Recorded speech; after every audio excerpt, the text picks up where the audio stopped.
why is the West so afraid of Mr. Putin? Is it primarily because he has access to the largest nuclear arsenal in the world, or are there more reasons to it? Well, Mr. Putin represents a different kind of. He, of course, is a threat to the West. Like you said, he owns the largest nuclear arsenal in the world. The Russian nuclear arsenal is larger than that of the US, and they have the technology to back it up. They have the delivery systems to back it up. They have ICBMs, they have nuclear submarines, and they have all kinds of other delivery mechanisms. So that is one reason for that. The other thing is that Russia controls a very large land mass across Eurasia. They have access to so many resources. Even if you put sanctions on them, they will be able to remain self-sufficient.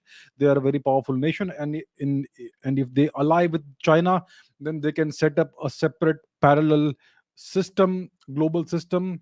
They could try to do that, and that represents a threat to essentially what is American hegemony.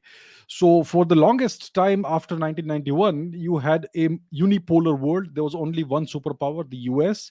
We still have only one superpower, but we have a rising power, which is China, which has a very significantly large economy, more than 15 trillion dollars worth today. And if they tie up with Russia, then it represents a significant threat to US hegemony over the world. So that's one of the reasons why the Americans see, when we talk about the West, we're talking about the US. Because the major power, the dominant power, the hegemonic power in the West is nothing but the US. Even in Europe, the dominant power is the US, in Western Europe.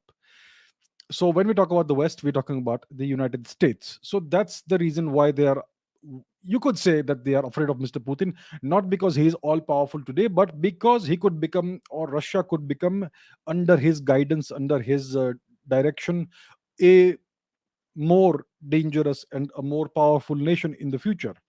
And the US doctrine has always been to never allow another large power to rise. They have made a mistake when it comes to China, and they don't want to repeat the mistake when it comes to Russia. So even when Mr. Putin 20 or so years ago, when he expressed a desire to join NATO, so he was rebuffed, and they did not allow Russia to join NATO, which would have brought Russia into the US orbit. So they did not allow that, and they kept expanding NATO eastward in breach of the guarantee they had given, and that's how it is. So they see the Russians as a long-term threat, especially when it comes to a possible alliance with China, and that's why we are seeing all the geopolitical action that we are seeing today. So that's the reason why.